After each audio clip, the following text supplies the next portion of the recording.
Today we will discuss about the biodiesel production and the methods of biodiesel production and the feedstock, their characteristics, and last of all we will discuss the purification process of biodiesel. So coming to the introduction, we will give a brief introduction about the biodiesel production and the scenario. So biodiesel, we know that this is one of the clean fluid that we can generate from the biomass feedstock, right? So this is a renewable and sustainable alternatives to the conventional diesel fuel. So we know that conventional diesel fuel that we get from the fossil fuel sources, those having lot of carbon emissions and also other disadvantages. So to reduce the emissions uh, from the combustion of the diesel fuel, we are in the process of blending of biodiesels with the conventional diesel fuels as an alternative, and gradually we can completely replace the conventional diesel fuel with the biodiesel. But the process or path, the growth of the biodiesel in the market is still in constraints conditions, having some constraints, because the biodiesel production is still, it is costly, and it is to come in full fledged in the market, it will take a long time. But the researches are going on to produce the biodiesel in an effective, cost effective manner, so that we can completely replace the conventional diesel fuels with the biodiesel. So biodiesel, it has been defined by the ASTM society, that is, it is a monoalkyl ester of the fatty acids, or methyl ester of the fatty acid, which has been derived from the renewable feedstocks. So these advancements have been focused on improving the efficiency of the biodiesel production processes, expanding the feedstock options, because initially when it starts, we are doing evolve of this biodiesel production from the renewable feedstock. We generally started with the edible vegetable oil, this kind of feedstock. But later on, with the thorough research which is being developing over the years, we are now focusing on the other feedstock which are not affecting the food cycle of or the existing animal plant, right? So we are now focusing on the enhancing of overall sustainability of the biodiesel as a viable energy sources. Now, the conventional biodiesel feedstock, they include soybean oil, rapeseed oil, but now the researchers have been more delved into other investigation through the alternative sources like algae, waste cooking oil, and non-food crops like jatropha or camellia. So we are now focusing on the other, just we discussed about it, that we are now focusing on the other sources that is not affecting the food cycle, or that is not causing any food scarcity because of the production of the biodiesel. Now these kind of alternative sources that we talked about, algae and waste cooking oil, so we are now by the help of the production of the biodiesel with this waste kind of material, and the this ever grown like highly growth of this algae as a biomass sources, we now manage to produce the biodiesel from these kind of renewable sources in a good quantity and in a good efficient manner, so that we are not affecting the food cycle or the food scarcity. We are not participating in that way.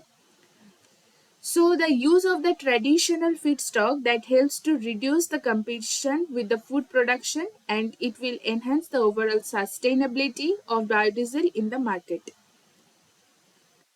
So biodiesel, which is superior to petroleum based diesels for some of the points, because it is renewable, it is also biodegradable in nature, non toxic, and relatively environment friendly, which is having low emissions and sulfur content, high lubricity, low low aromatic content, and better flash points and ignition properties. So biodiesel still it faces some technical issues in terms of storage stability, low temperature properties like flow properties, cold flow properties, and NOx exhaust emission. So it is currently attracting the global attention as a blending component that we talked about. We are now in the plan of blending the biodiesel in 20 to 25% to the conventional diesel fuel, so that we are in the process of replacing the conventional diesel fuel with the renewable sources, renewable clean fluid. We can use it in the in direct replacement also for the existing diesel fuel engines. Now, biodiesel, which is the methyl ester, it improves the lubricity of the diesel fuel blends, and it will reduce the long-term engine wear in the diesel engine, and it is also giving 66% better lubricant than the conventional diesel or petrodiesel. So the biodiesel is currently more expensive to produce than the petroleum diesel, which appears to be primary constraints for preventing it for more uses in the market, because everyone cannot afford the biodiesel as of now in the market, because it is the production cost of the biodiesel is still high. Now we talked about some other renewable sources for biodiesel production, that is the microalgae. So the microalgal growth, when we talked about biodiesel production from the microalgae, the rate of the microalgal growth and the lipid content of the microalgae is very high when we are comparing with the other oil sources like plant oil or vegetable oil and like that. This lipid content and the growth of this biomass is very high. So these two advantageous point we can take forward, and we can produce the microalgal based biodiesel, which is considered to have prospective to meet the high global demand for the diesel for transportation fuel. So this microalgae stands to be a most prominent alternative source for the conventional feedstock, and this algae contain highly oil portions than the other available feedstock. So the yield of the oil from algae is over 200 times yield from the other best performing plants or vegetable oil.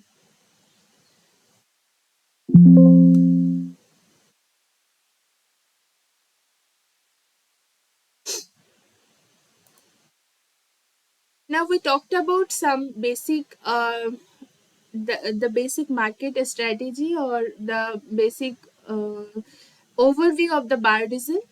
Now we will go in depth about the characteristics of the biodiesel. We must have to compare the biodiesel with the existing diesel fuel, so that we can check the compatibility of the biodiesel in the to be used in the existing diesel engines, right? So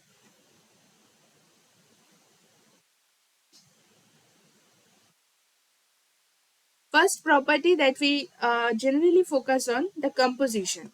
So the compositional analysis of this produced biodiesel that we generally do using ultimate analysis, proximate analysis, and those kind of other sulfur analysis, and those kind of other compositional analysis is also same as diesel fuel that we do, right? So for the diesel fuel we get around C10 to C21 hydrocarbons range, and for the biodiesel we get the fatty acid methyl ester in the range of C12 to C22. So the oxygen content, you can see for the diesel fuel there is oxygen content is 0, whereas for the biodiesel oxygen content is 11. So this higher oxygen content of the biodiesel, that will be helpful for the ignition property of the biodiesel in the diesel engine. Coming to the hydrogen content in diesel fuel is more. Density, it is around same for both of the cases. Kinematic viscosity is also around same in the range, right? It is quite denser.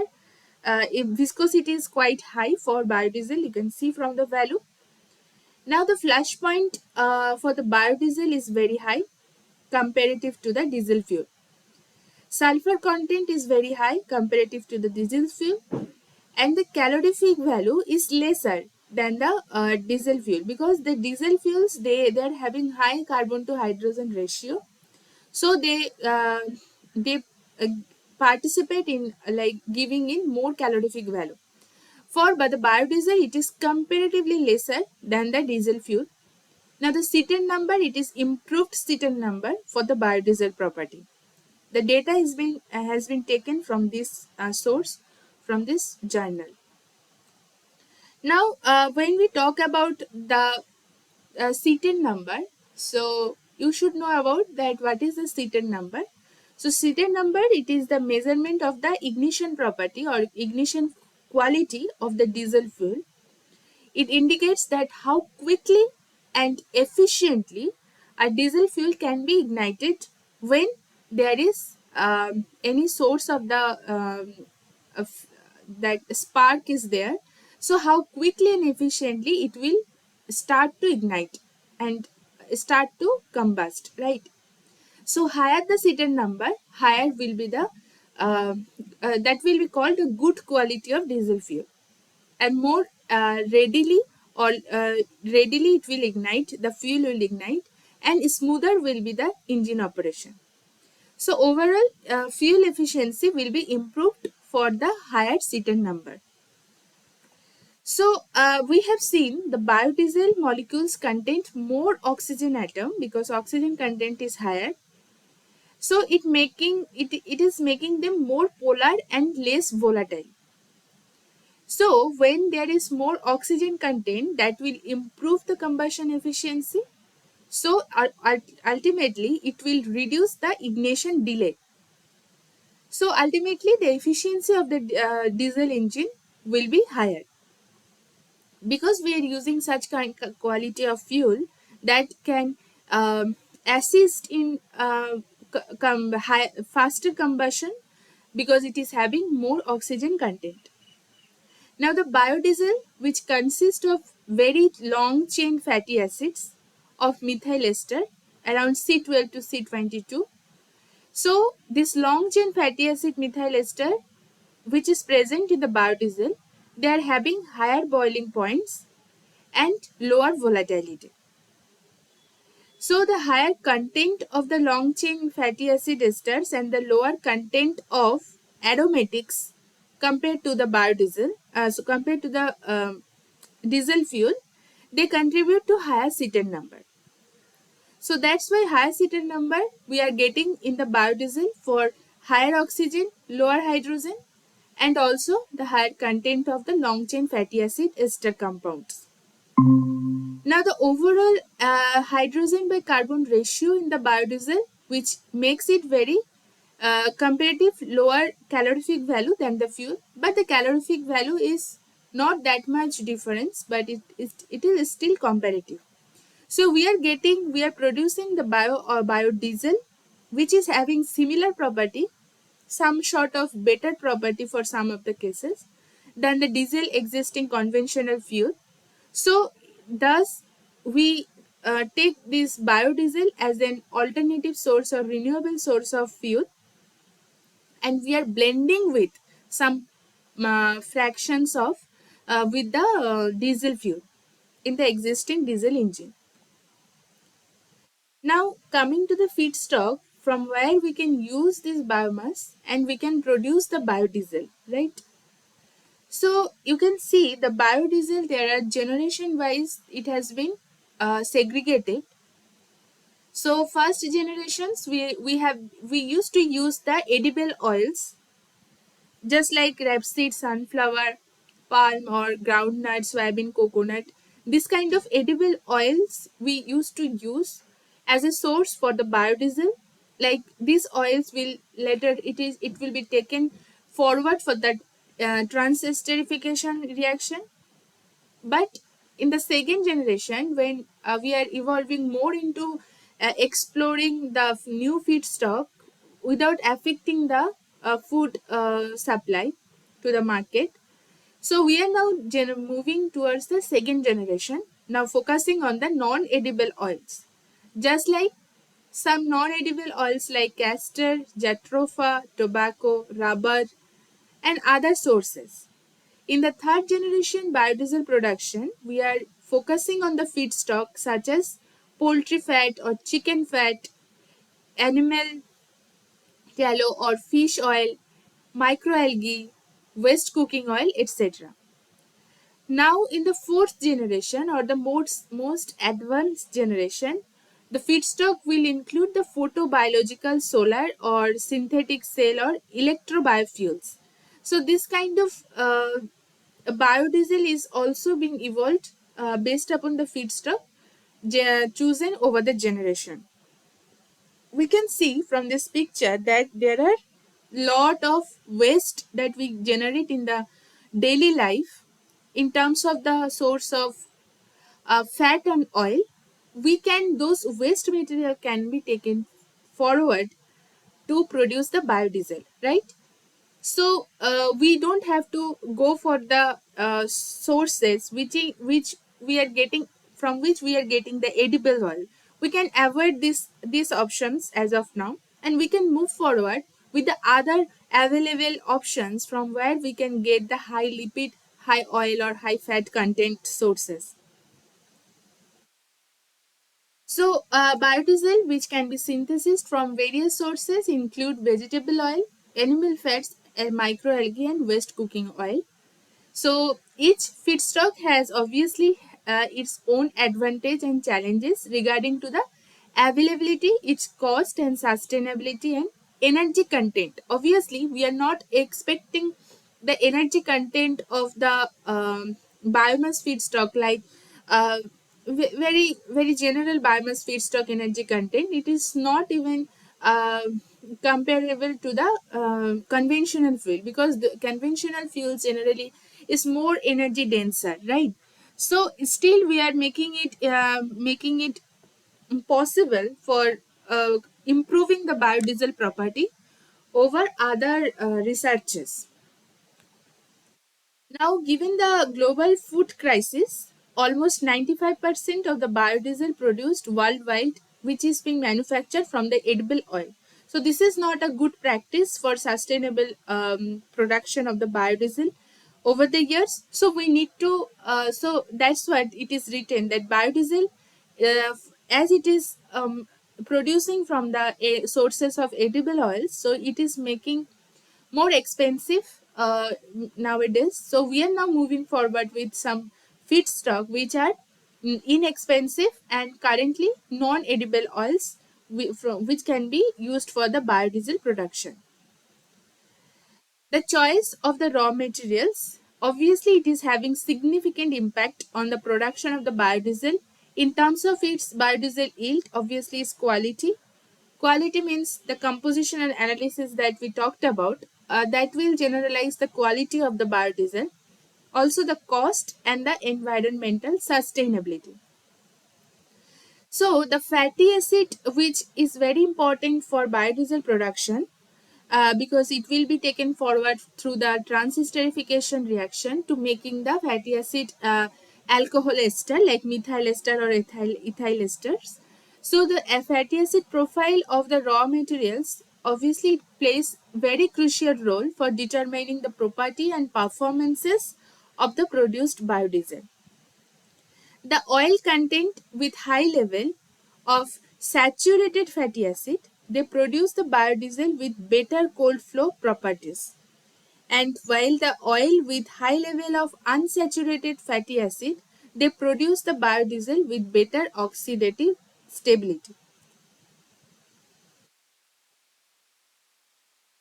Now, when we talk about the fatty acid, the free fatty acid, that is FFA.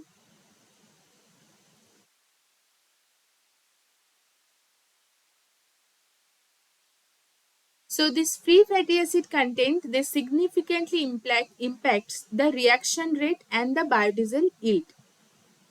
The reaction rate is also important for the biodiesel. We will discuss later on that main methods of biodiesel production. So the main fact is when there is higher content of the free fatty acid, they require some pre-treatment steps such as esterification, because we want to reduce the acidity. We want to reduce and take the optimal content of the acidity and prevent the soap formation, which can hinder the reaction and reduce the biodiesel purity. So the amount of water in the raw material, that also can affect the trans esterification reaction, which is the main reaction for the biodiesel production. So here the excess water, they can hydrolyze the fatty acid methyl esters, which is being produced by the reaction. And when it will hydrolyze, so ultimately the biodiesel yield will be reduced. So we don't want to do this kind of uh, reverse reaction or unnecessary reaction like hydrolysis. So the process, it makes sure that there is no extra presence of the water. We need some pretreatment or some dry methods we need to follow to maintain the water content of the raw material during the trans-esterification reaction, so that we get the exact desirable biodiesel yield. So obviously now the lower water content is preferred. So the overall quality of the raw material, including its purity and the presence of other impurities, that also can influence the biodiesel production. So the impurities like phospholipids, gums and waxes can interfere with the reaction, and they can complicate the downstream processing. When we produce the biodiesel, and later on we need to go for the purification and extraction of some of the, and purification or separation of this kind of impurities. So if there is high content of the impurities like gum and waxes over the reactions, then it will complicate the downstream processing, and obviously it will lead the high cost of the operation. So now, utilizing the inexpensive feedstock such as waste cooking oil or locally produced some oil, used oil, so they can significantly reduce the production cost, the initial production cost. The choice of the raw material may necessitate the adjustment in the processing conditions, like depending on the raw material. If we are using the microalgae, there will be other sort of process conditions. If we are using some other feedstock, so depending on the feedstock, we need to adjust the process conditions, like importantly reaction temperature, catalyst selection and its concentration, reaction time, and these all should be optimized. Also reactor we need to choose, this all should be optimized um, to get the maximum biodiesel yield and its quality.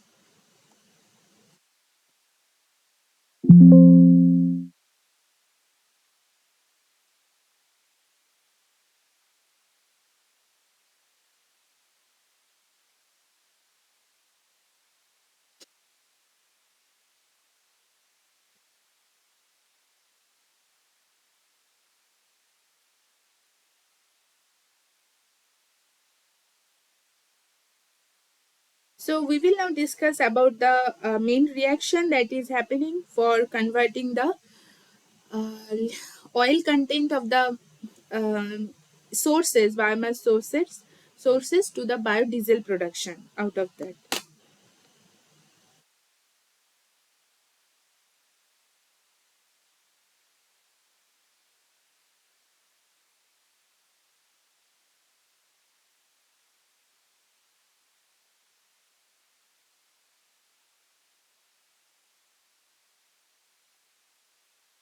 So the main reaction, that is transesterification. It is the most common process to synthesize the biodiesel in the presence of some catalyst. The catalyst presence is very necessary for this conversion. The catalyst can be alkali, acid, or enzyme catalysts. So catalyst can exist in the either form of homogeneous form or heterogeneous form or phases. So in these reversible reactions, what is happening, that 1 molar equivalent of triglyceride, which is also known oil, it reacts with 3 molar equivalents of alcohol.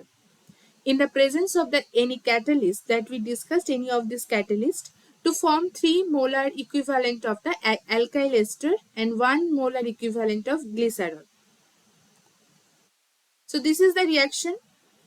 This is the triglyceride, and in the presence of this alcohol, here methanol is used. This is alcohol,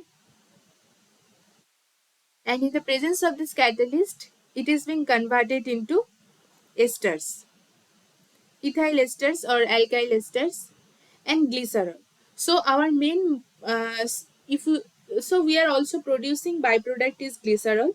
So we need to segregate this also from the system, because this should be, we can use this byproduct in the other fields. So there should be proper separation process from these two components, like in the presence of, we need to separate catalyst, biodiesel, and glycerol separately.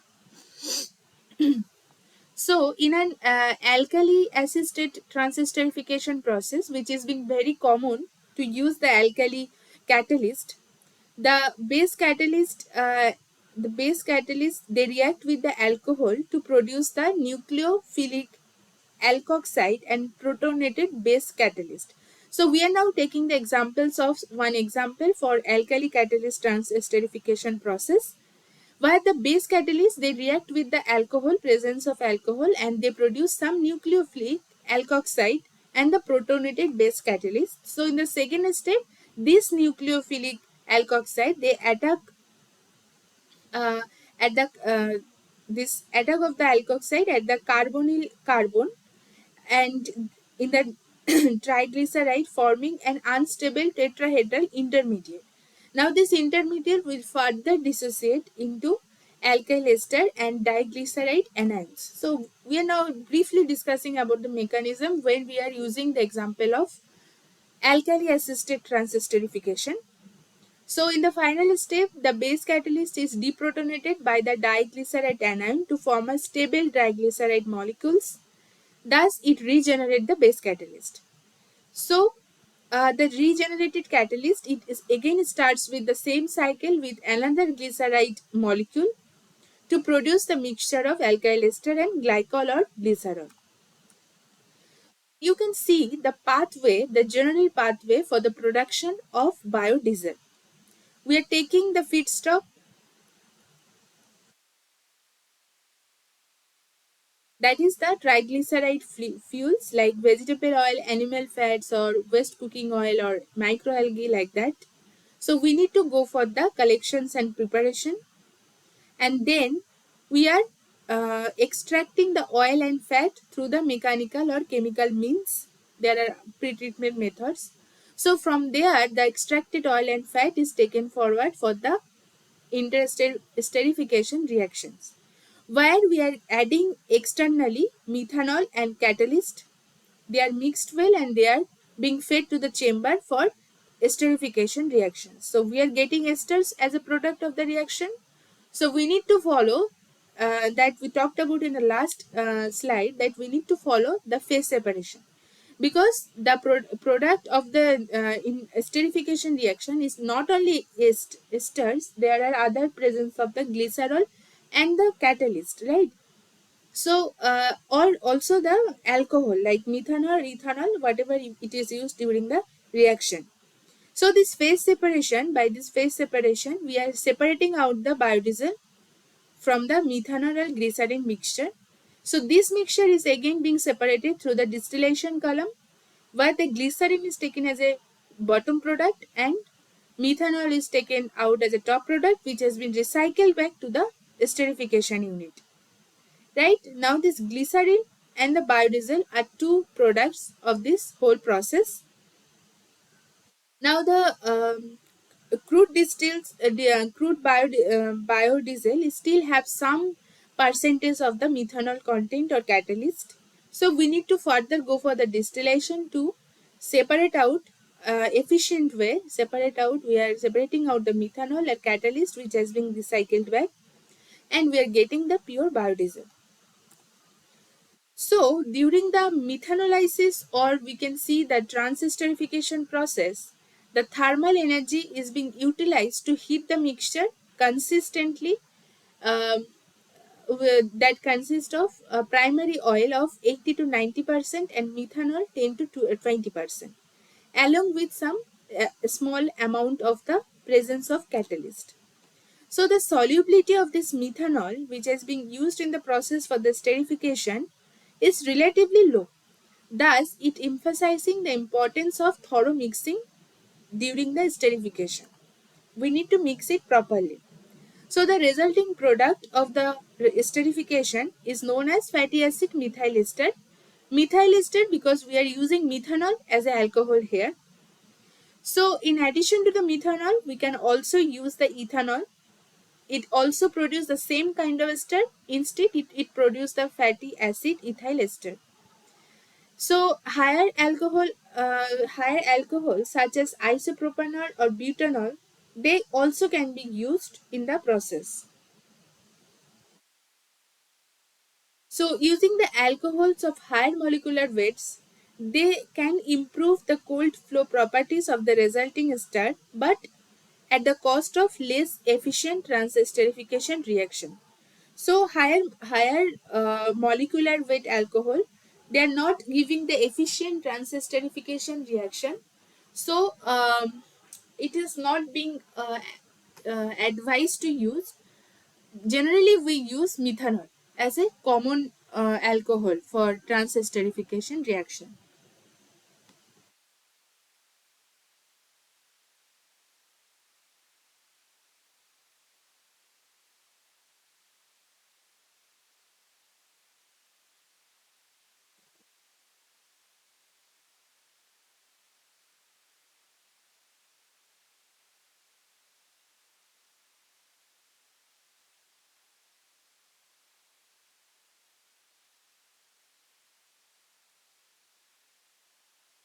So we will now discuss about some overview of the various kind of catalysts which are being used in the transesterification process.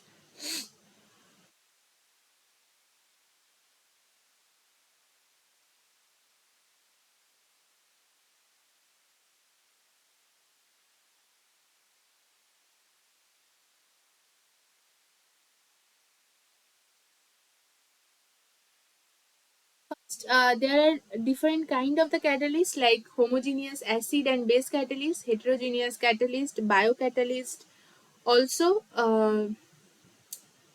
some other forms of catalyst. Those are used. We will discuss one by one.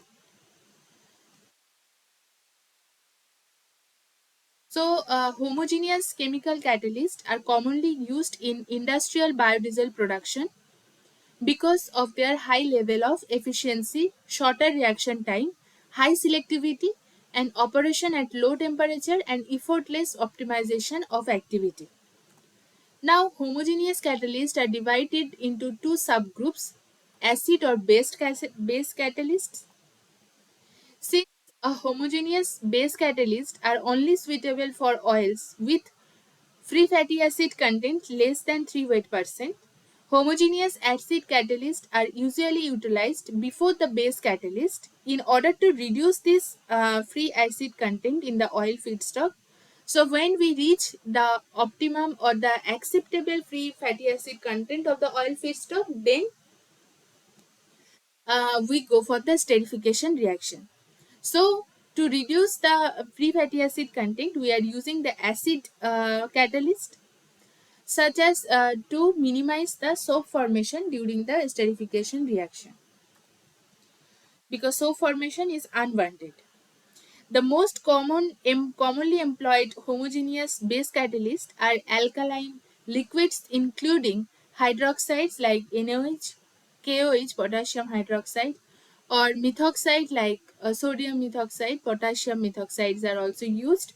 These are commonly used homogeneous base catalyst. And coming to the homogeneous acid catalyst which are being used widely, those are nitric acid, hydrochloric acid, and sulfuric acid. So, a homogeneous base catalyst are commonly applied for the industrial in a wide manner for production of biodiesel, since base catalyst reactions are very faster when compared to the acid catalyst reactions. Also, the base catalyst reaction, they are having high yield, mild reaction conditions, and the most commonly used base catalysts are easily available at low cost. So, using the base catalyst is more effective in the process when we are talking about industrial production of the biodiesel. So, product recovery becomes very difficult in homogeneous base catalyst biodiesel production process if the free fatty acid content of the feedstock becomes very high. So, in such event or in such case, the base catalyst may react with the free fatty acid and take the saponification route, which is not desirable, and they form the soap. Now the formed soaps, they inhibit the separation of biodiesel and glycerin. It makes very difficult for the separation or purification or the downstream processes of the biodiesel. So overall it affects the quality of the biodiesel and increasing the processing cost.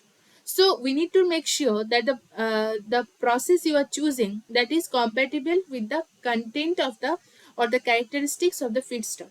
So if there is high free content, high free acid content, then we need to go for some pretreatment to reduce the free fatty acid content, so that we minimize the saponification route and we can still get the good quality of the biodiesel.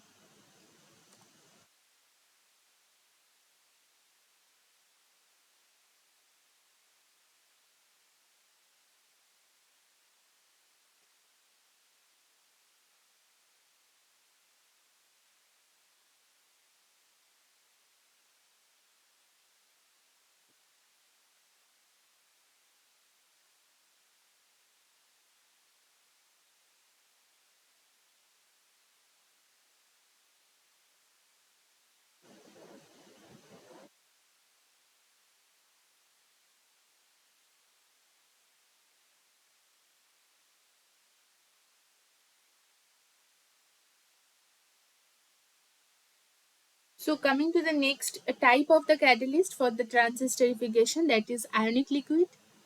So this ionic liquid concept is very new to the field of research and in the industry also, but it is a very promising solvent or promising material as a catalyst or any solvent for various applications. Like one of the application is I would like to say that ionic liquids are extensively used for the CO2 capture. CO2 capture in the, but the one point is this is very costly material, but the effectiveness of the ionic liquids for the capture of CO2 is very high. Okay, so coming to the point of this transesterification process that we are talking about. So these ionic liquids also acts as catalyst, co-solvents or extracting solvents for biodiesel production. So what is ionic liquids? These are organic salts of consisting various cations and anions, in which the cations are organic and anions are either organic or inorganic in natures.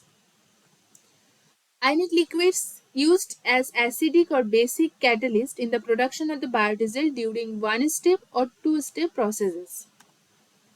So, talking about acid ionic liquids, this catalyst can be used for both the esterification of the free fatty acid and the transesterification of the triglycerides or the oil, and because ionic liquids are made of different groups of the anions and cations, so the highest product yields have been reported for ionic liquids with higher acidity.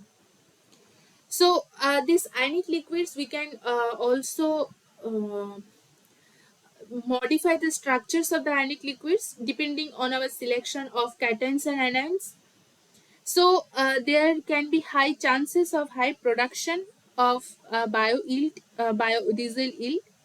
So they, when we talk about the acid catalyst, acid ionic liquid catalyst, so they go for both process, pre-treatment process like esterification of the free fatty acid to reduce the content of the acidity, and then go forward with the trans-esterification of the oil to make it more production of the uh, higher acidity will result into higher biodiesel production. Now, basic ionic liquids are rarely used in the biodiesel production compared to the acidic ionic liquids, as similar to common basic catalysts, right? Most basic ionic liquids are undergo saponification reaction when used for the high feedstock with higher free fatty acid content. So applications of the ionic liquids in the biodiesel production still has some limitation, like they um, generally contain water, lot of water it consumes also. So the catalyst separation becomes costly, and also it's some sort of high viscosity they produce of the biodiesel.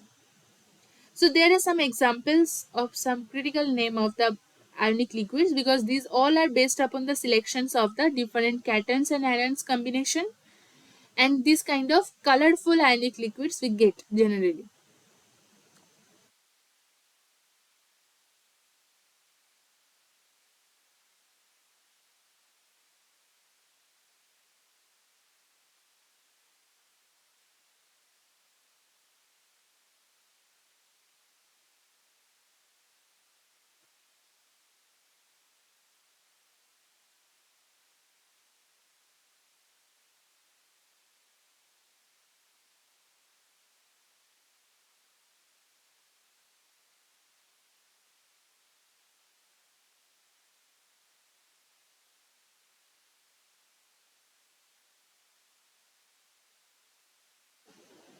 So coming to the biocatalyst, that is enzyme.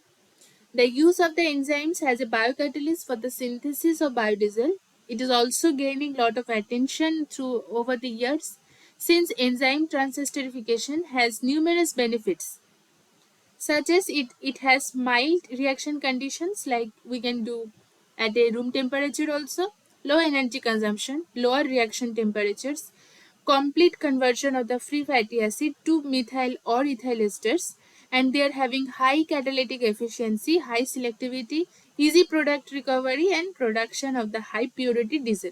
But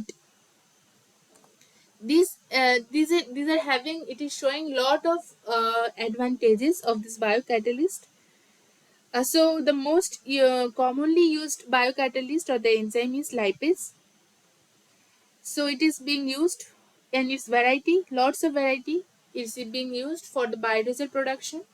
So it is obtained mainly from microorganisms like bacteria or fungi. The most commonly used lipase enzyme are, there are given some of the examples, and however the uh, just like other any kind of bio based paths, they're having some sort of limitations, like slower reaction rate compared to the other alkaline catalyst, and has high cost of production compared to the chemical catalysts, and risks of enzyme inhibition and inactivation by the presence of the alcohol as used as a substrate. Also the glycerol produced in the reaction is very high. This kind of risk of enzyme inhibition is very high during the presence of alcohol and glycerol. So enzyme in immobilization, it is a risk. It is a way of recovery of these challenges. They cause easy recovery of the products, and also permits the reuse of the expensive enzymes for different cycles. without losing their activity. So generally, enzyme immobilization is a process which has extensively been used to achieve the reusable enzymes with lower manufacturing cost. So it is, we can we can follow this path of enzyme immobilization for counteracting these limitations, right? So there are some examples of the biocatalyst. This is a sort of lipase, various kinds of production of the lipase biomass sources. It is being shown, given in the slide. So, enzyme catalyst transesterification for the biodiesel synthesis is carried out generally kind of reactors, that is packed bed reactor, stir tank reactor, airlift loop reactor, fluidized bed, and bubble column reactor. So mostly batch reactors are being used in the enzyme catalyst transesterification process.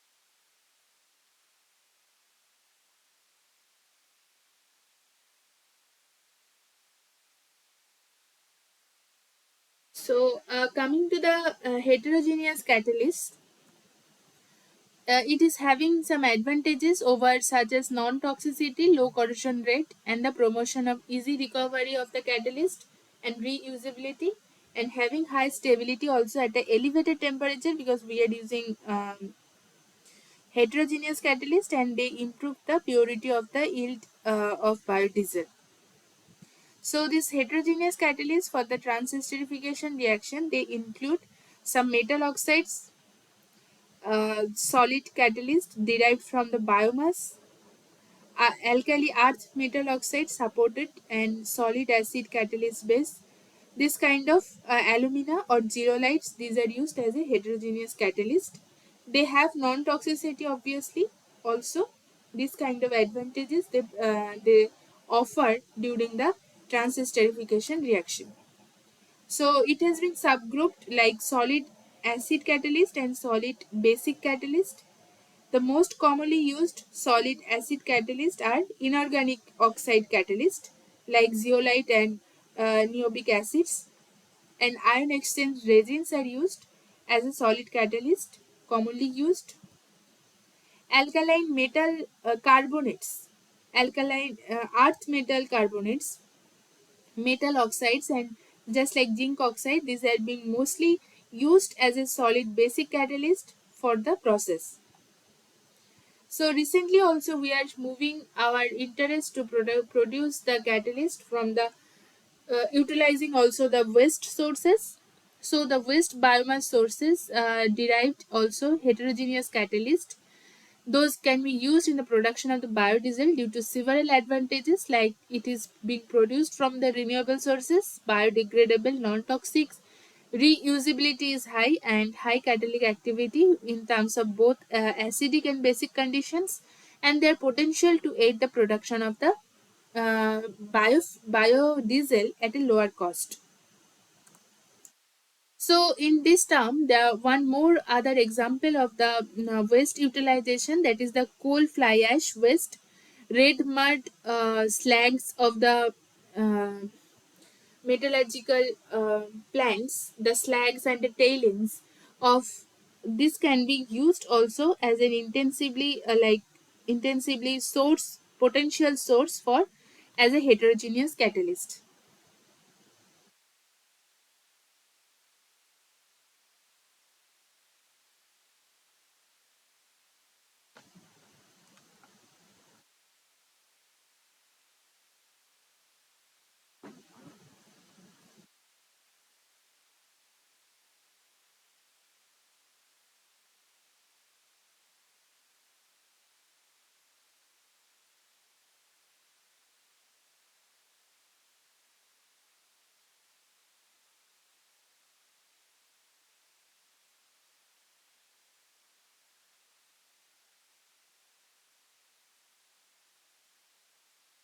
So we can compare now the different technologies or different catalyst technologies that we have been gone through so far.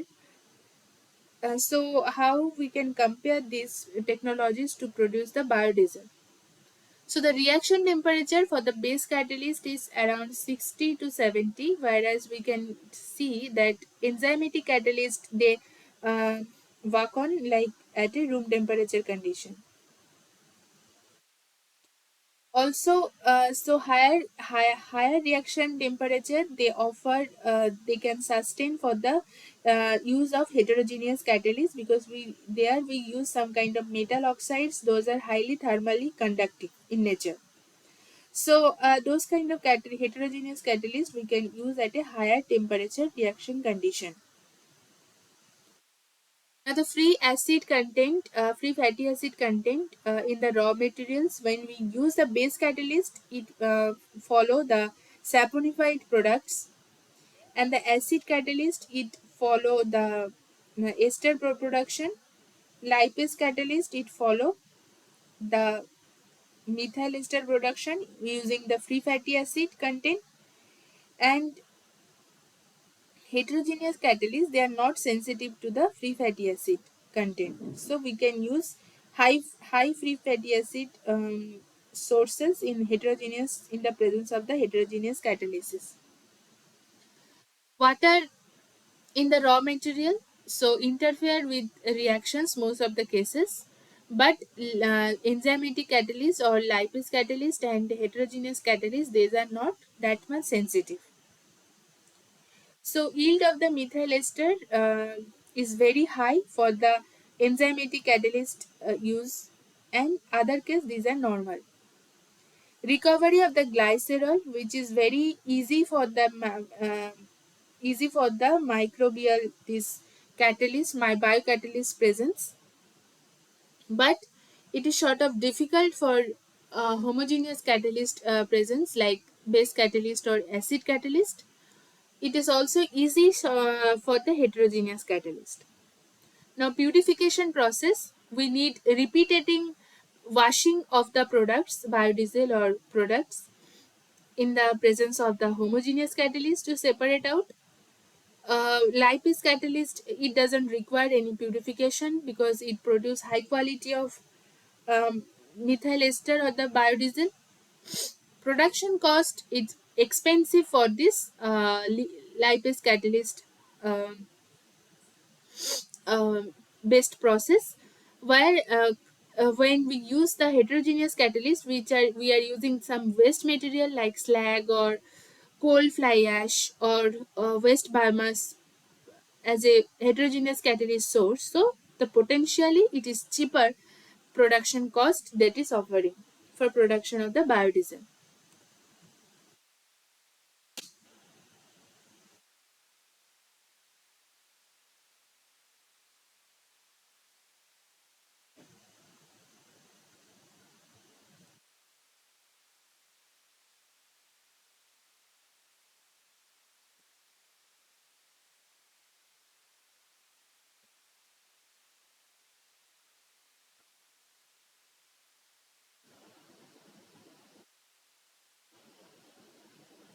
So we will now talk about the most important reaction or the process for biodiesel production, that is the Fischer-Tropsch process.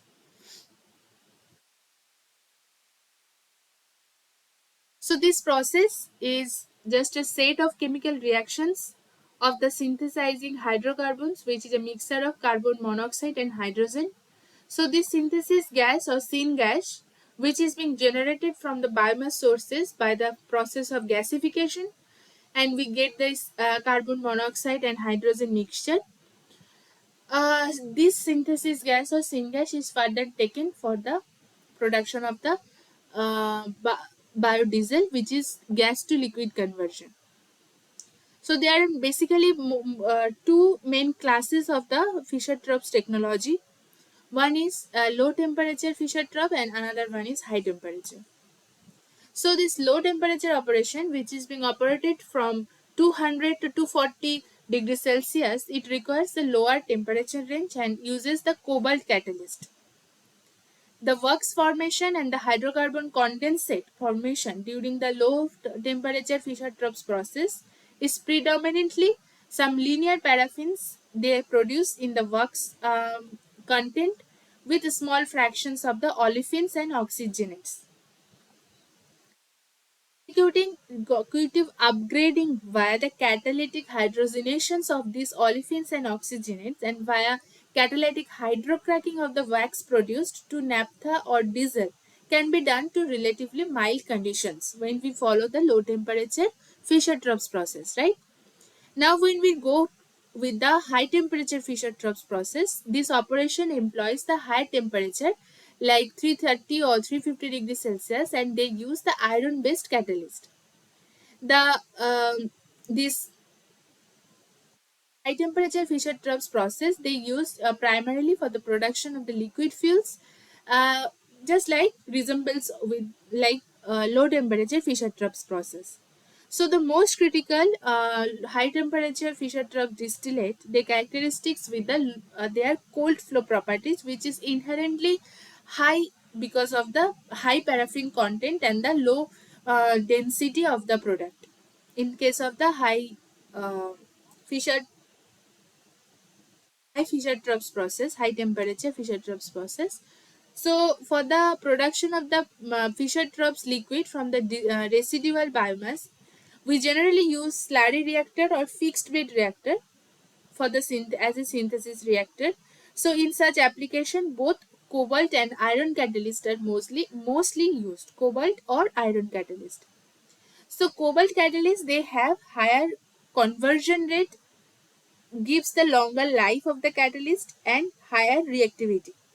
While the iron catalyst they has higher tolerance towards the impurity and also provide the lower price.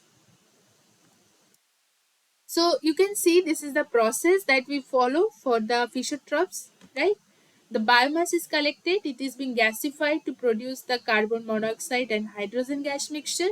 This syngas mixture is further taken forward for the gas cleaning and cooling to reduce the temperature of the gas, and then it is taken for the Fischer-Tropsch reactor. Fischer-Tropsch reactor, where the CO2 hydrogen uh, at first we need to separate this carbon monoxide and hydrogen separation from the other gases. So then we need to take forward in the Fischer-Tropsch synthesis process, and the products are recovered, and then it is being purified or separated, and upgrading is being done, right? So the Fischer-Tropsch process that converts the mixture of the syngas of carbon monoxide and hydrogen to a range of the hydrocarbon, and they are hydrocracked into mainly diesel and gasoline for the excellent quality of the product. So the process of producing the liquid fuel from the biomass, which integrates the process of biomass gasification with the Fischer-Tropsch synthesis. This gasification and synthesis process they transform the uh, biomass feedstock to clean fuel like liquid fuel, right? These two processes are to be combined with. So the process conditions for the Fischer-Tropsch it ranges from pressure 10 to 60 bar, low to high, generally high pressure condition, and temperature ranging from 200 to 300 or 350 depending on the high temperature or low temperature zone we are operating. So the Fischer-Tropsch reaction is considered to be a surface polymerization reaction, and the reactant we get carbon monoxide and hydrogen and adsorbed and dissociate onto the surface of the catalyst to react to form the chain initiator. So this is the overall reaction for the Fischer-Tropsch. We can see that hydrogen and carbon monoxide, if we take two equimolar of hydrogen and 1 mole of carbon monoxide, we get the products of this chain, this longer hydrocarbon chain. So this is overall represents the Fischer-Tropsch reaction. And another reaction, that is water gas shift reaction, that is mostly the carbon monoxide presence with the water in the feedstock that give the carbon dioxide and hydrogen. Now we will do the Fischer-Tropsch diesel characteristics. Just like we did biodiesel characteristics in general. Now we will do the Fischer-Tropsch diesel characteristics when it is compared with the fossil fuel diesel.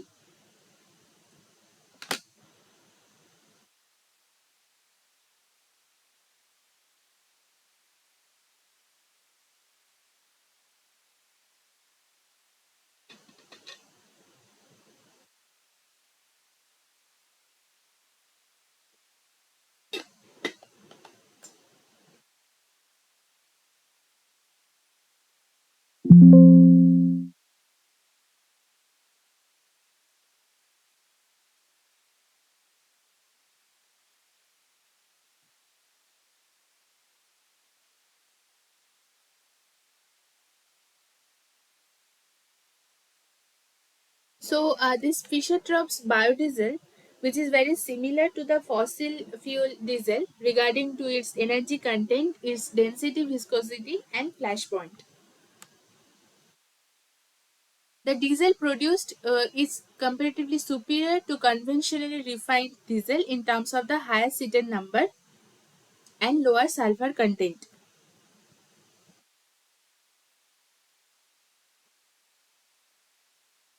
Okay, so this is kind of a fossil fuel diesel as a reference. We are talking about comparison of the Fischer-Tropsch diesel. Density is lower than the fossil fuel. Sulfur content is lesser than the fossil fuel, giving the superior quality of the Fischer-Tropsch diesel. Seaton number is higher than the fossil fuel. That is important. As a diesel engine, it is required Seaton number should be higher. Flash point, it is lower for fossil than for fossil fuel, and the carbon residue, it is being only 0.02 to 4.5%. So we also see the cloud point and the pore point. Depending upon that, it is giving better overall the characterization comparison from the fossil fuel and Fischer-Tropsch diesel. It is giving better in terms of the diesel engine compatibility.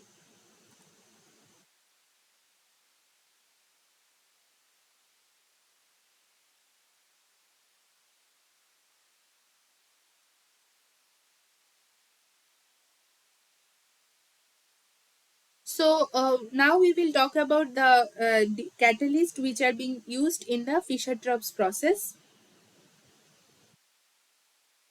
So the ideal Fischer-Tropsch catalyst should possess the high hydrogenation activity to catalyze the hydrogenation reaction of the carbon monoxide to higher hydrocarbons through the process of Fischer-Tropsch. So there are four transition metals that possess highly um, hydrogenation activity. Those can be used for the Fischer-Tropsch synthesis process. Those are iron, nickel, cobalt, and ruthenium. So iron catalyst, they mostly commonly used catalyst because of the cheap in uh, production, also the easy availability compared to the other metals. Ruthenium, they has the high activity for the Fischer-Tropsch reaction, but it is an expensive catalyst compared to the iron and cobalt. So we can see the comparison between the cobalt catalyst and the iron catalyst, which are being commonly used as a cheap and affordable catalyst for the production of for this process, Fischer-Tropsch process. Iron catalyst can operate 200 to 300, comparatively higher temperature than the cobalt. Cobalt catalyst mainly used for the low temperature Fischer-Tropsch reaction, whereas iron catalyst can be compatible for both of the process. And cobalt catalyst, they a high temperature, it increases the CH4 or the methane selectivity and causes the catalyst deactivation. So it is not recommended to operate the cobalt catalyst beyond this temperature zone because they can lead to catalyst deactivation. Coming to the feed gas characteristics, the cobalt feed gas, they can have syngas or carbon hydrogen to carbon monoxide ratio of 2 to 2.3. So due to very low activity, we can go for cobalt catalyst using this feed gas characteristics of 2 to 2.3. Whereas it is flexible ratio, it can offer, like it can perform well for 0.2 to 2.5. This low to high range they can go with the iron catalyst. So activity of the cobalt catalyst is more active at higher carbon monoxide conversion due to like lower space velocity they offer, and the active than more active than the cobalt at a higher space velocity. So depending on the product that is offering, the higher uh, paraffin to olefin ratio it is obtained, and lower paraffin to olefin ratio it is obtained in the iron catalyst. So life cost and it is more expensive compared to the iron catalyst. So these are some comparison between the two mostly available or mostly used catalysts during the Fischer-Tropsch process.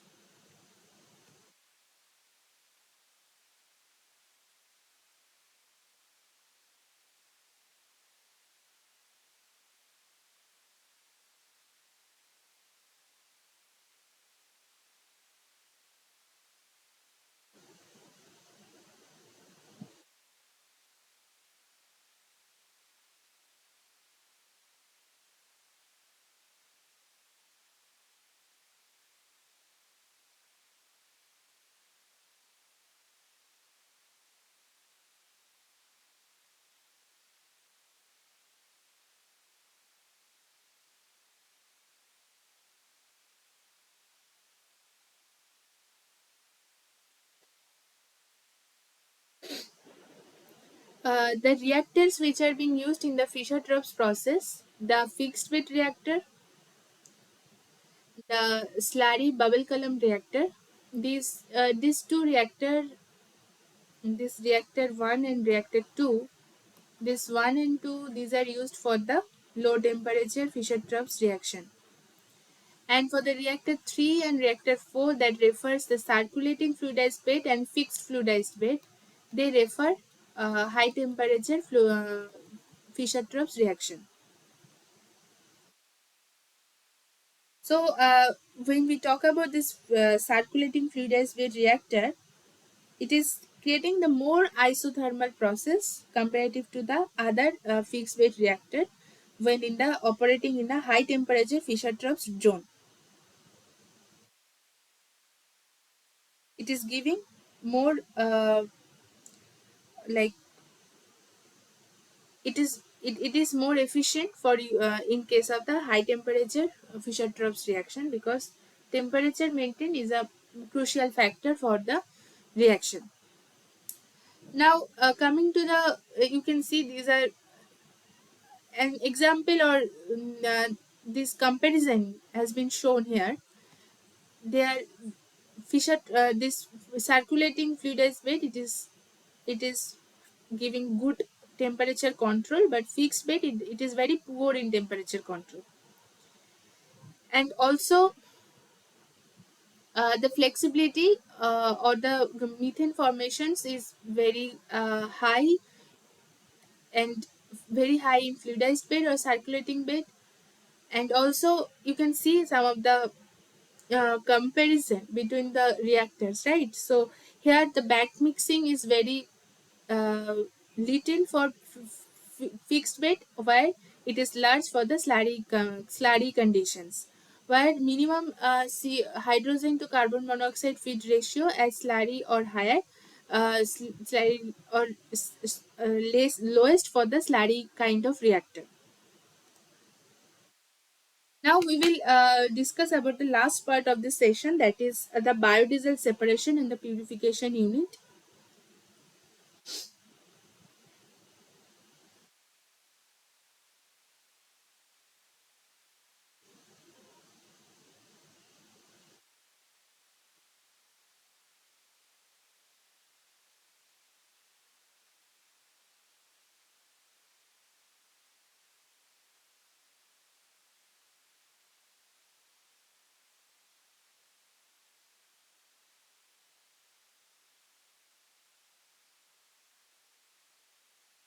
The main objective of this biodiesel washing is to remove the free glycerol that is present, the soap content, if there is any saponification reaction, excess alcohol present, and the residual catalyst should be recycled. The trans-esterified products, they undergo different purification techniques in order to purify the biodiesel from the glycerol and other byproducts, right? Now, the drying of the alkyl ester is needed to achieve the some characteristics limit of the biodiesel specification on the amount of water content of the purified biodiesel product. Other that involves biodiesel uh, color maintain, removal of the glycerides, sulfur and phosphorus content from the fuel. Now the water has the ability to provide a means for addition of the acid to neutralize the unreacted alkaline homogeneous catalyst. So this process simplifies immediate removal of the salt product.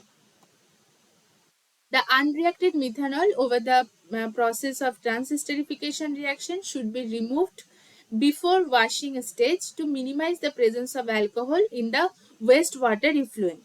So this kind of intermediate process should be included to reduce the environmental impact, like the wastewater effluent should not contain high presence of the alcohol, so we need to remove after the transesterification process. So that's why this separation and purification unit is very much necessary.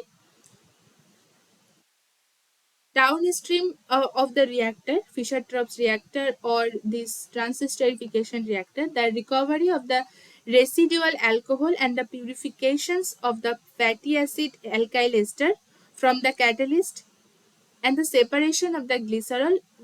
Glycerol is a major byproduct, right, uh, in the process. So these all products should be separation should be done so that we can effectively we can utilize those products without contaminating the water effluent that is being taken out of the reaction system or the plant.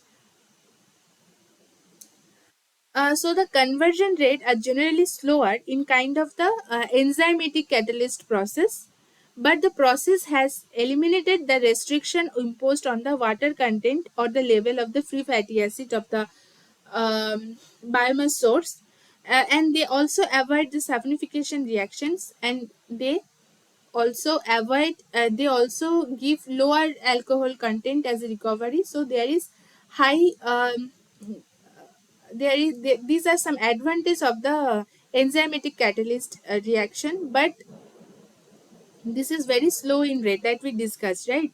So this enzymatic catalyst process made separations of the ester from the glycerol and the recovery of the glycerol and purifications of the ester, making it more easier and economical comparative to the other conventional chemical processes whose separation and purification process takes too complicated way, and a lot of intermediate steps are involved, so it makes the energy consuming process.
So we will now discuss about the steps or the process involved for biodiesel separation and purification. There are four steps mainly. First one is equilibrium based distillation or separation process. It involves distillation, liquid extraction, and supercritical fluid extraction. Next one is affinity based separation process, where we use the technology of adsorption and ion exchange process. Third one is solid liquid separation. Fourth one is membrane based separation. And fifth one is kind of reactors they specified based on that. So this is reaction based distillation separation.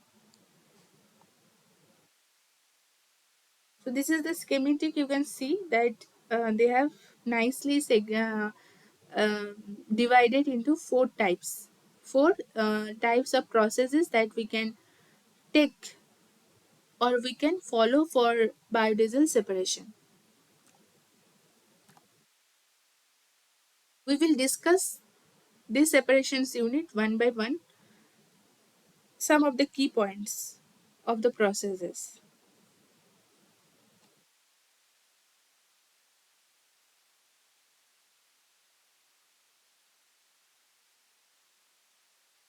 First one is the equilibrium based separation process. Coming to the distillation part, so it is the most common method for the separation of the volatile compounds. Based on their volatility, they separate out the components between the mixture of components. So the heavier substance will go at the bottom of the distillation unit, and more volatile compound we will get at the top of the distillation unit. So typically the unreacted alcohol, which is methanol or ethanol in the process, those are being separated from the biodiesel during this distillation process. So different distillation techniques that generally being in practice, that are conventional distillation, ordinary vacuum or steam distillation, azeotropic distillation when they reach to the point of azeotropes. So we need to follow the azeotropic distillation to enhance the separation more beyond the azeotropic point, and extractive distillation and molecular distillation. These are the types of distillation generally follow for the biodiesel separation. Now, the conventional distillation and the evaporation perhaps far the most common methods for the biodiesel purification to remove the remaining alcohol and water content from the crude biodiesel. So, in the molecular distillation, they carried out high vacuum conditions where the molecules free path is longer than the evaporation, and condenser surface area distance. So, the most of the evaporated molecules reach the condensing surface without being deflecting on collisions with the foreign gas molecules. They result in high separation yield in the process of molecular distillation.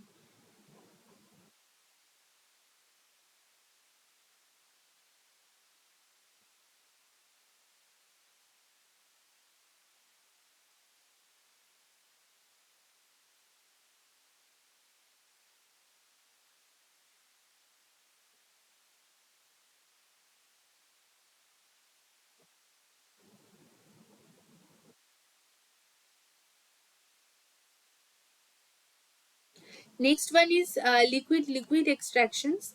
So it is also known as solvent extraction. It is a well established separation process where we separate or extract the desirable components from the liquid feed to a specific using a specific solvent. So we follow the liquid extraction, that generally is the concept of using a specific solvent to make the soluble of those desirable compounds and make it separate. So this process is mostly commonly method they use for the biodiesel purification, that encompasses all the techniques developed for wet washing process. So the use of the deionized water to remove the soap content or the catalyst or alcohol or other contaminant of the biodiesel, it is the most common process. But the higher water temperature, they result in higher glycerol diffusivity from the biodiesel to the water, and higher water volume provides higher mass transfer area, leading to an elevated volumetric mass transfer coefficient. Therefore, higher glycerol mass transfer to water, and consequently, this make a good quality separation at a higher yield at a higher temperature using this water as a solvent. Okay, because they at a higher temperature the glycerol can more dissolve into the water. Now, purified biodiesel produced using the wet washing process needs to be again dehydrated, because there is some acceptable water content range of the biodiesel before uh, taking it to the market level. And coming to the supercritical fluid extraction, another process of the equilibrium based separation.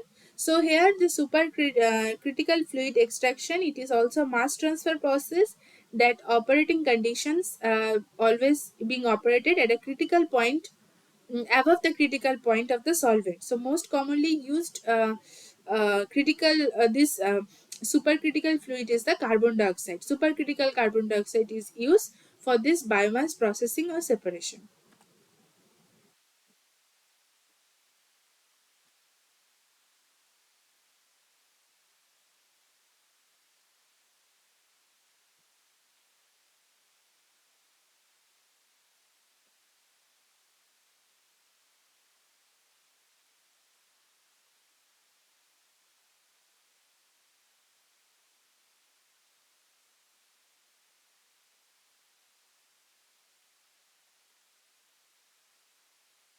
So next one is the affinity based separation process. We will talk about the adsorption process. So we know that adsorption is where the ions or molecules or atoms are adsorbed onto the surface of the solid surface. They adhere onto the surface of solid, and this is called the process of adsorption. So the adsorbents are natural or synthetic material, can be amorphous or microcrystalline in structure, owing is basic on acidic adsorption properties, where the polar substances like glycerol and methanol can be adsorbed and filter out the biodiesel. So thus the impurities can be separated out using the presence of adsorbent. So adsorption, loading, selectivity, regenerability, and kinetics and compatibility are also taking into account the cost of that adsorbent is most important criteria for the consideration of the adsorbent selection. So adsorption process of the biodiesel purification that can be classified based on the type of the adsorbent. So we use generally silica based adsorbent, bio based adsorbent, and activated other carbons like activated compounds, and these are some common kind of adsorbent used in the process. So when coming to the silica gel, which is also a adsorbent like silica based adsorbent. So silica gel, they own a very hydrophilic surface due to the presence of the Morse hydroxyl group onto the surface of the silica gel material. It makes very proper adsorbent for the water separation or alcohol separation or any kind of polar molecule separation from the biodiesel. So it is very efficient working at the room temperature condition. And the natural low silica content bentonite clay, it is used as a adsorbent for the biodiesel purification. So we are now discussing some of the examples and their characteristics as a adsorbent. So coming to the another silica based adsorbent, that is magnesium, commonly commercially available silica based adsorbent for biodiesel purification. So it is nothing but inorganic matrix of magnesium silicate and anhydrous sodium sulfate that offer the greatest potential for selective adsorption of the hydrophilic impurities present in the crude biodiesel. Other examples consider like cellulosic or lignocellulosic biomass substrates. Those also are found to be effective adsorbent for the biodiesel purification, like corn starch, rice starch, potato or cassava. This kind of biomass sources also can be used as a adsorbent for the biodiesel purification. Coming to the last uh, adsorbent criteria categorization, that is the activated compounds like activated fiber like carbon fiber or activated alumina. These are also used as a common adsorbent for industrial applications. So activated carbons, compounds, they generally possesses large pore volume and high surface area, so it is very good adsorbent for separation of those hydrophilic or those kind of impurities from the crude biodiesel. Examples include petroleum coke, sawdust, charcoal, fruit nuts, bituminous coal, and this kind of thing. These are considered to be activated carbon sources.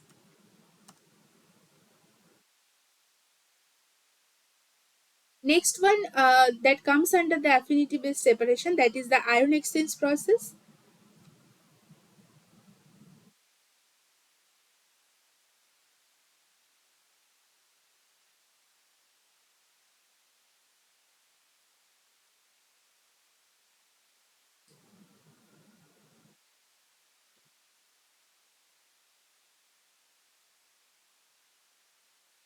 So in the ion exchange process, this is the process of exchanging the ions between the solutions and a proper solid phase, that is the exchanger. Due to their strong affinity between the target species and the functional group present on the surface of that solid exchanger. So ion exchanger resins are most commonly used types of the exchanger, typically produced via functionalization of those polymers that obtained from copolymerization of the styrene cross-linked with divinyl benzene. So this kind of ion resin exchanger resins are used. Those kind of specific those having some functional groups on the surface. Those can have strong affinity of the perfect selection of the target material. The ion exchange resins are categorized based on the functionality and yet divided according to their strength, density of the charge to strongly acidic cation or weakly acidic cation, like that. So there are some variety of the ion exchange resins. The strong anionic exchange resins are usually obtained by the insertion of the quaternary ammonium species into the matrix structure, while the presence of the radical and the radical of secondary or tertiary amine, they lead to formation of the weak anion exchanger. So the structural properties like degree of the cross-linking of this styrene with the divinyl benzene, the porosity of the resins, the particle size, also the exchange capacity, stability type, and the density of the charges or strength of the resin, those need to be considered before choosing the proper ion exchange resin. So the strong acid cation resins are most commonly used for purification of the biodiesel, and these ion exchange resins can effectively remove the metallic compounds as well, leaching out of the solid catalyst to the liquid phase of biodiesel in the case of the heterogeneous catalyst transesterification process. Now we will discuss the next type, that is the solid liquid separation. So biodiesel purification using the solid liquid separation method is limited to filtrations only. So filtration is mostly obtained this method after the heterogeneous transesterification process for the biodiesel purification by a dry washing method. So filtration is one of the main mechanism for the soap removal. Methanol, which is present in the transesterification reaction, is a co-solvent of the soap in the biodiesel. Therefore, they should participate upon the methanol removal as well. So filtration is considered as an effective method in case of the high concentration of the soap that is being formed by saponification reaction and the absence of the methanol, especially in case of the sodium soap. So in fact, the contrary of potassium soap, which are considered soft soap, sodium soaps are hard soap, showing the tendency to solidify and making gel type layer at room temperature easily. So therefore, sodium soaps can be separated from the biodiesel more effectively by the solid liquid separation method. Next method, that is membrane based separation. So membrane based technology also emerged as a low or no water alternative in the purification of the crude biodiesel. Here we use the microfiltration, ultrafiltration, and nanofiltration membranes, depending on the wide variety of the characteristics that we are choosing in the process. The goal of membrane filtration system is selectively they permeate the fatty acid methyl esters that comprise of typically the biodiesel product. So they will permeate the biodiesel and others impurity will reside back on the filter membrane. Therefore, the phase behavior of the other compounds typically present in the crude biodiesel feedstock like other compounds like unreacted triglyceride or methanol ethanol alcohol present, glycerol soap present, and among other impurities. So these are some this kind of compound present is very crucial to be analyzed. The organic membranes employed in the biodiesel purification they include polysulfone or polyamide or polycarbonate, regenerated cellulose or polyvinyl fluoride, this kind of polyacrylate, these are organic membranes, those can be used.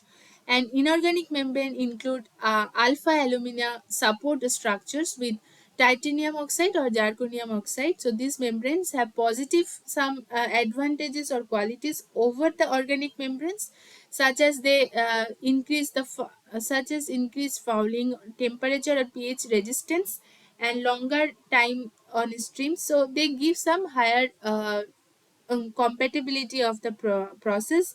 This inorganic membrane are more compatible effectively than the organic membranes.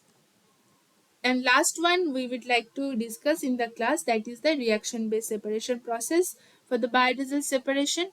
So at the reactive distillation we use the integration, where the integration of the chemical reaction and the product separation, that is the purification process, is in a single multifunctional process is known as reactive distillation. Now this integration this declines the chemical equilibrium limitation and adopts the potential necessity of the auxiliary solvents and increase its selectivity as well.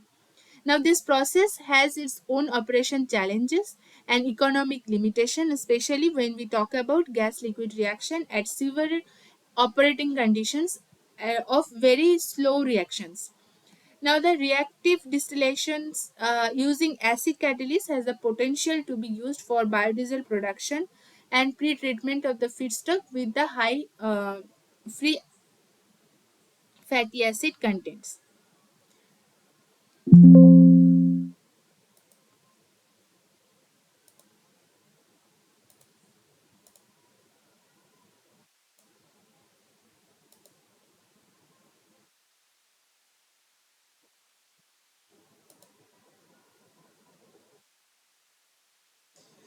So today's class we have mostly discussed about the biodiesel content. So many of the part in details have been covered in the NPTEL lecture itself. So I have just uh,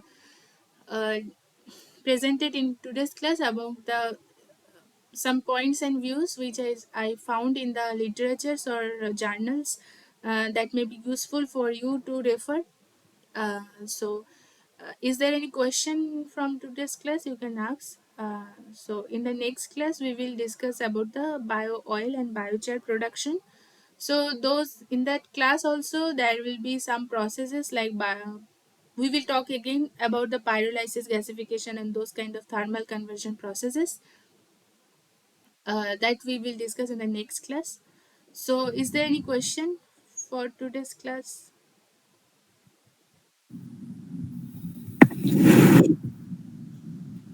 This what is the main difference between this wet wash and dry wash? Sorry.